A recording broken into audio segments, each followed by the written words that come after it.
Baik, selamat siang, selamat berjumpa lagi.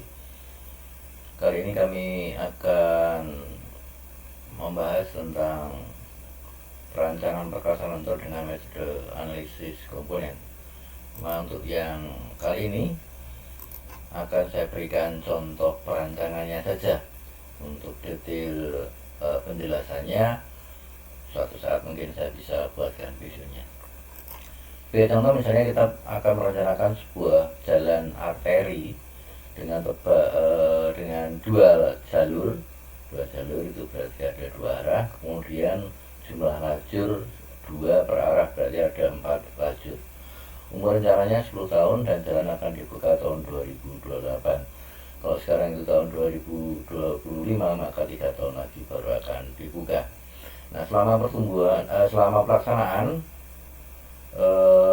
pertumbuhan lalu lintasnya adalah 4% per tahun. Kemudian saat sudah dioperasionalkan, jadi 2028 diperkirakan pertumbuhannya 5% per tahun. Nah, ini hanya data di soal. Kalau perencanaan sebenarnya ya Anda harus mencari pertumbuhan lalu lintas perkiraannya sebaik-baiknya sehingga nanti perancangannya tidak salah, sehingga umur rencana yang telah ditentukan dapat tercapai.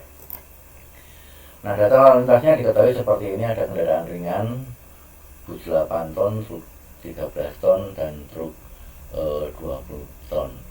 Nah, kemudian jumlah lalu lintasnya adalah 1.500 kendaraan per hari per dua arah. Untuk kendaraan ringan, 300 untuk bus, 100 untuk truk 2 as, dan 50 untuk truk 3 as. Nah, ini ingat di sini adalah per hari kendaraan per hari per dua arah. Berarti kalau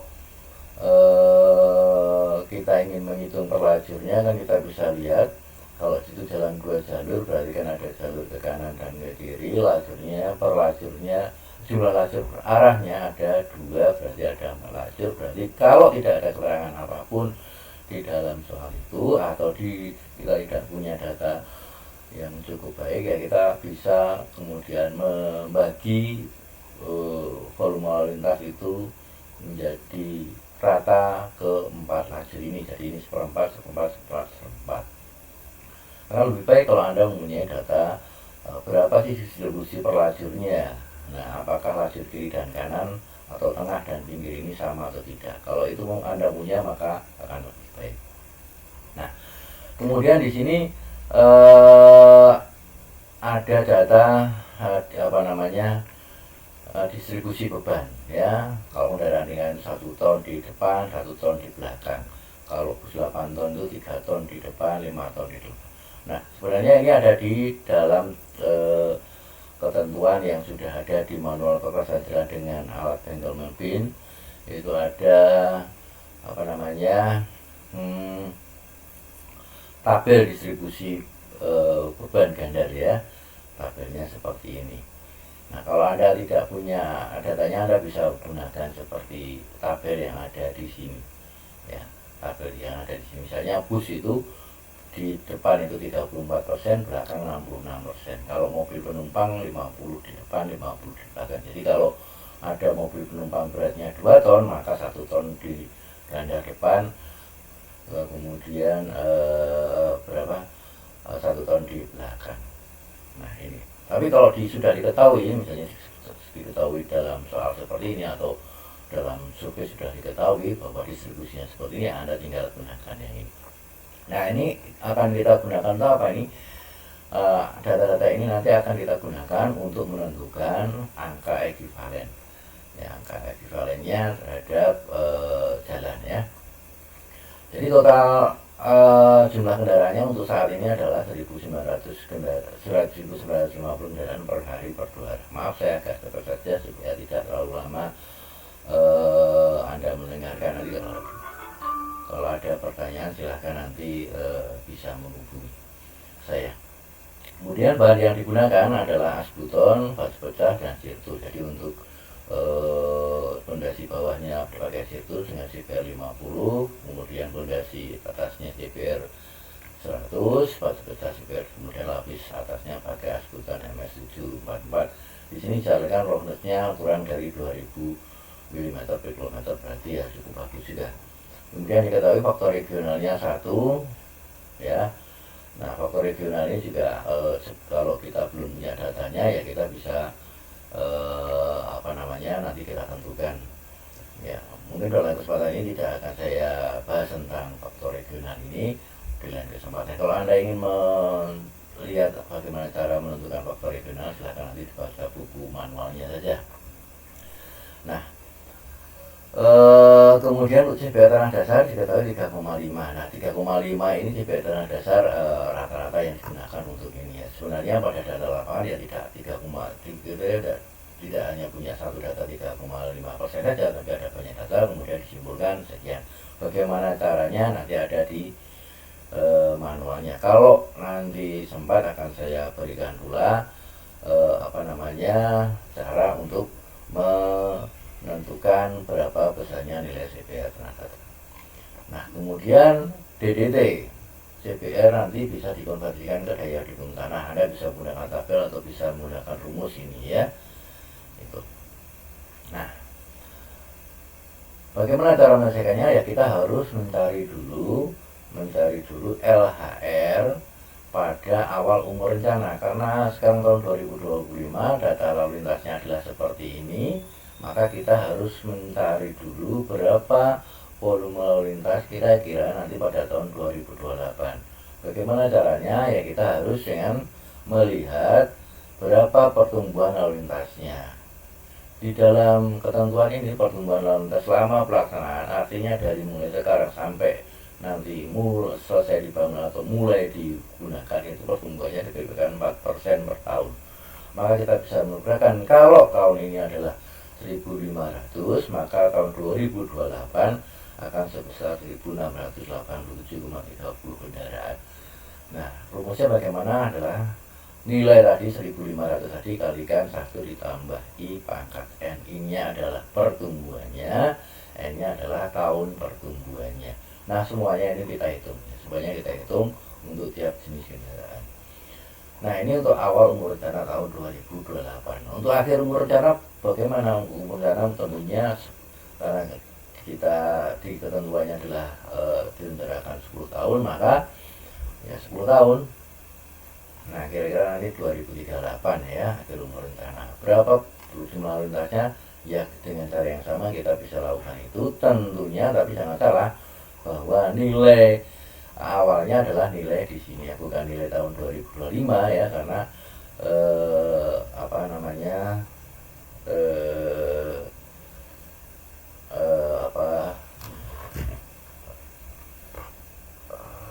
tingkat pertumbuhannya berbeda ya, tingkat pertumbuhannya berbeda. Moga-moga saya tidak salah hitung ini ya, karena kadang-kadang salah hitung kita menggunakan data yang sebelumnya. Tapi nggak apa-apa, nanti kalau salah hitung ya Anda koreksi sendiri ya, silahkan Anda koreksi sendiri. Ini data awalnya ini ya dikalikan dengan 1 ditambah I-nya. Kalau di sini di soal ini kan pertumbuhannya 5%, berarti 5%, N-nya 10 ya, jadi ketemu ini. Oke, nanti silahkan dicek lagi, tapi pada intinya seperti itu. Nah, kemudian tadi ini sudah. Nah, tadi saya mengatakan bahwa distribusi beban kendaraan tadi digunakan untuk menentukan angka ekivalen. Bagaimana cara menentukan ekivalen? Anda bisa menggunakan tabel ini atau bisa menggunakan rumus di sini. Ya, E sama dengan K kali L dibagi 8,16 pangkat 4. Makanya apa? Makanya ya ini koefisien untuk sumbu tunggal, sumbu tandem, dan triple. Hati-hati dengan ini ya. Kalau yang di sini ada 7T ini artinya tandem ya. Anda harus menggunakan koefisien K-nya adalah tandem ya. Oke. Nah, kemudian nilainya kalau 7 ya tadi dianggap berapa, tandem itu sumbu ganda di sini ya. Tandem berarti 7, 14 ya, ada di sini ya. 7 ya 14 kalau sumbu ganda. Nanti silahkan dicek pakai rumus. Angka-angka ini dasarnya, angka-angka di sini itu dasarnya adalah rumus ini. Oke. Nah ini setelah kita menentukan angka ekuivalen dengan cara demikian, saya tadi mengatakan dapat dihitung dengan rumus atau dihitung dengan tabel. Rumusnya kita bisa menggunakan rumus ini ya, tabelnya kita juga bisa menggunakan tabel yang ada di sini, sudah ada di sini semua. Kalau Anda mau lihat bisa dilihat di buku manualnya atau buku petunjuk perhitungan kekerasan yang analisis komen. Anda bisa download di situ. Cuma kadang-kadang bingung cara membacanya gitu ya. Bingung cara membacanya, bingung cara menentukan angka-angka di situ, maka pada video ini saya berikan tata caranya. Nah, semuanya dihitung. Yang 3 ton ini kalau kita lihat 3 ya. 3 misalnya saja ketemu 0,18. 3 dari mana? Ya Anda bisa masukkan 3 di sini ya. 3 di sini bebannya, kemudian K-nya 1 karena sumbu tunggal.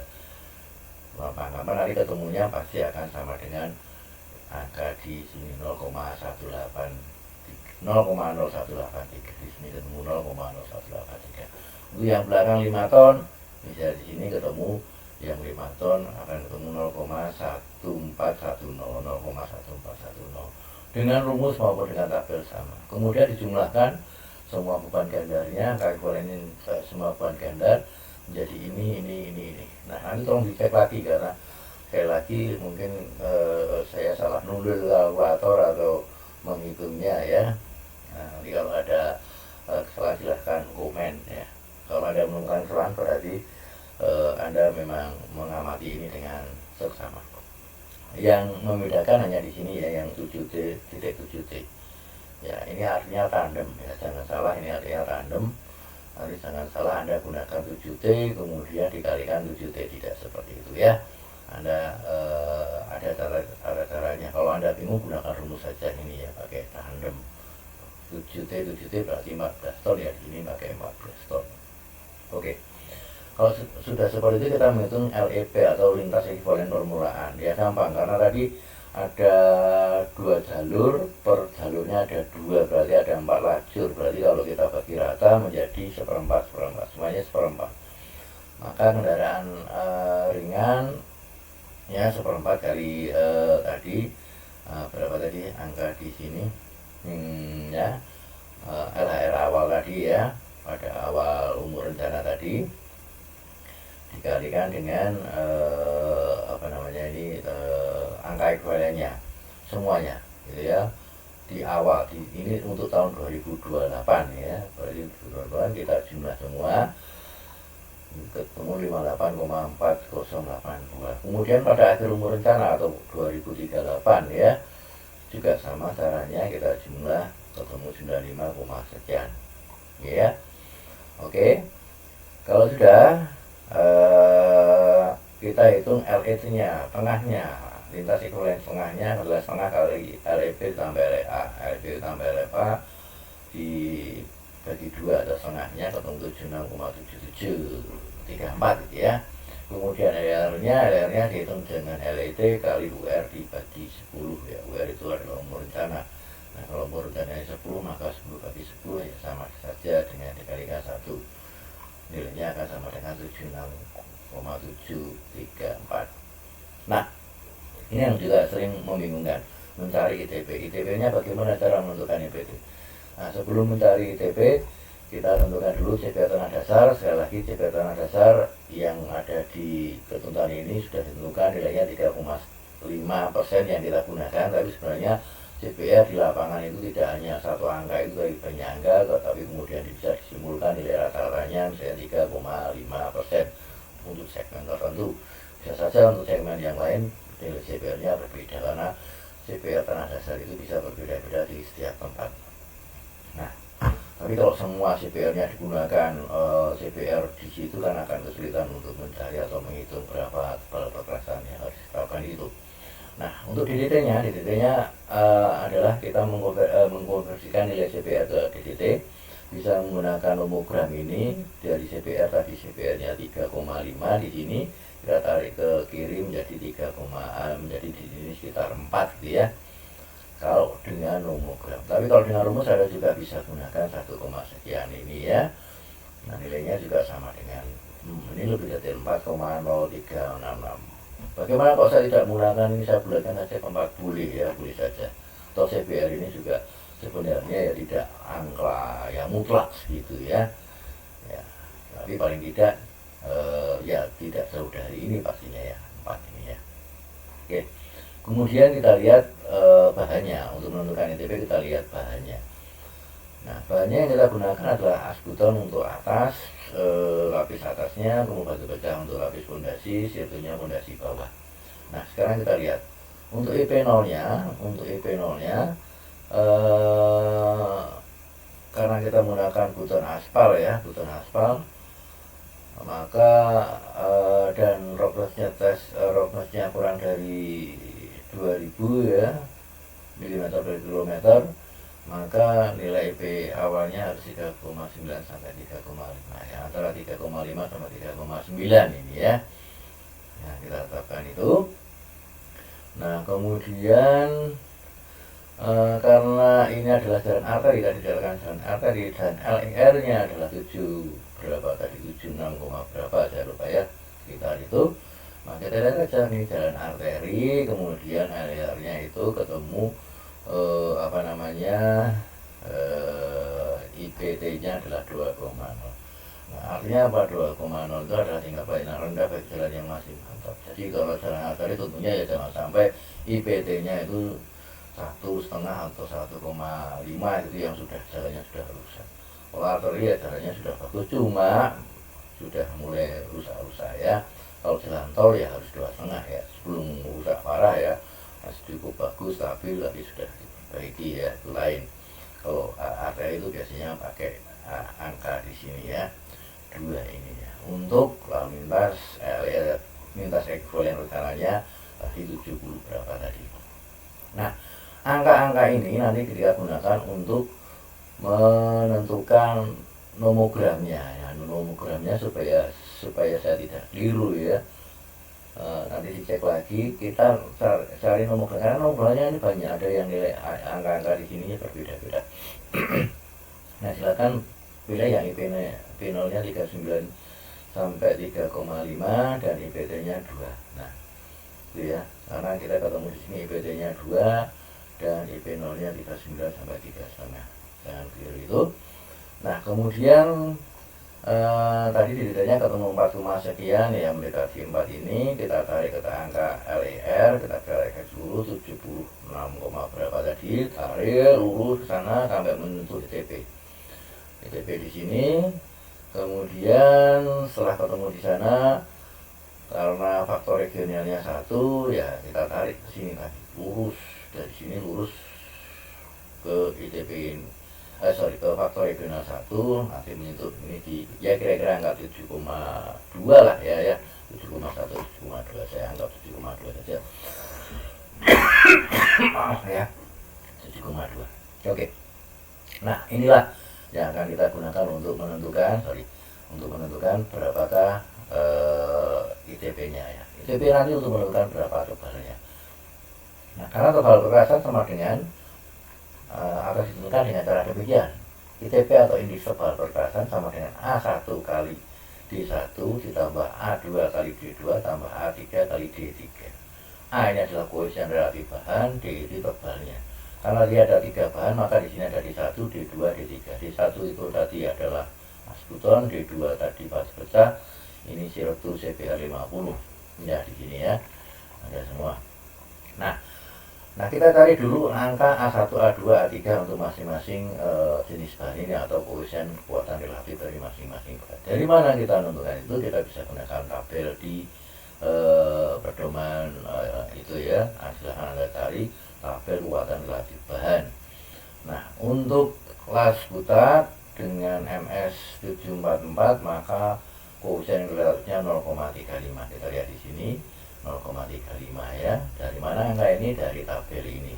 Kemudian batu pecah CBR 100 ya, kita lihat dari tabel belakangnya. Nah, ini batu pecah CBR 100, ini CBR-nya ini 100 ya, CBR 100 ketemu 0,14. Kemudian sirtu kelas B CBR 50 atau CBR 50 ketemu 0,12. Ini kita lihat di sini 0,14 untuk CPR 100 dan 0,12 untuk CPR 50. Jadi rumusnya menjadi seperti ini, 0,35 kali D1, 0,14 kali D2, 0,12 kali D3. Masalahnya adalah ya ITP-nya 7,7 ya. Kita bulatkan tadi. ITP-nya tadi berapa ya? 7,2 ya. Ya maaf ya. Maaf. Sorry. Saya lupa tadi, saya kok ketemu 7,7 ITP-nya ya. Sorry, harusnya 7,2. Nanti kita perbaiki lagi aja. Ya. Untuk mamanya 7,7 saja ya. Saya tulis tadi ya. Nah, tinggal kita tentukan D1, D2, D3 ya. D2-nya itu atau D1, D2, D3 itu adalah ketebalannya. Nah, ketebalannya ini ada syaratnya, Mas, Mbak ya. Syaratnya adalah ini. Pada tebal minimumnya. Kalau ITP-nya adalah seperti ini, ya, maka ketebalannya adalah ini. Tadi kalau ketemu 7,2 ya, maaf saya salah tadi 7,2, maka akan ada di sini. Syaratnya adalah bahannya bisa las butak ini ya. Nah, ini minimalnya 7,5 cm. Kemudian untuk pondasinya, angkanya tadi yang mestinya ada di sini ya. Saya lupa, bisa 20 cm, bisa 10 cm ya. Kita ambil 20 cm, tapi tetap sama kuasinya. Cuma nanti tebalnya yang agak berbeda. Kemudian untuk lapis pondasi bawah, tebal minimumnya adalah 10 ya. Anda harus perhatikan ini ya, tebal minimumnya ini. Mohon maaf sekali lagi saya salah memasukkan angka sehingga hasilnya agak berbeda, tapi tidak masalah, prinsip tidak masalah. Kita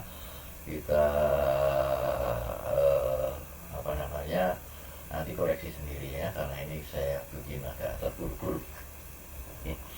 Nah, sekali lagi ini ditetapkan sendiri untuk tebalannya, tapi harus memperhatikan bata-bata yang telah diatur tadi. Lapis pondasi bawah minimal 10 cm, kita gunakan 10 cm. Mau tidak 10 cm boleh ya, asal ada. Nah, ini cuma kalau ini terlalu tebal, maka nanti lapisannya akan menjadi sangat tebal ya. Lama-lama rumahnya akan tertimbul atau berada di bawah jalan gitu ya.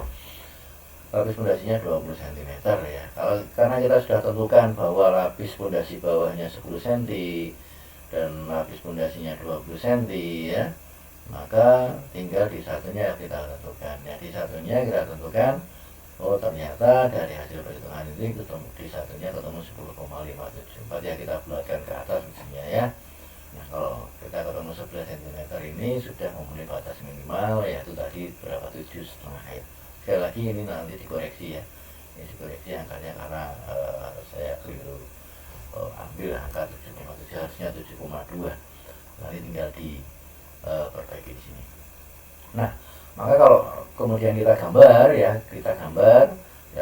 seperti ini gambarnya, lapisannya atas asbeton, tengah atas pecah, ini pondasinya, ini pondasi bawah, situ karena atas dasarnya, ketebalannya 11 cm, 20 cm. Nah, seperti itu. Saya kira sudah selesai seperti itu. Nah, nanti kalau ada pertanyaan silakan tujukan kepada saya melalui sini, atau silakan Anda kalau berkenan bisa share ini atau like, comment, subscribe ya, supaya saya lebih bersemangat untuk membuat video-video yang lain untuk mempelajari tentang jalan. Terima kasih atas perhatiannya. Selamat berjumpa lagi pada video-video yang lain. Terima kasih.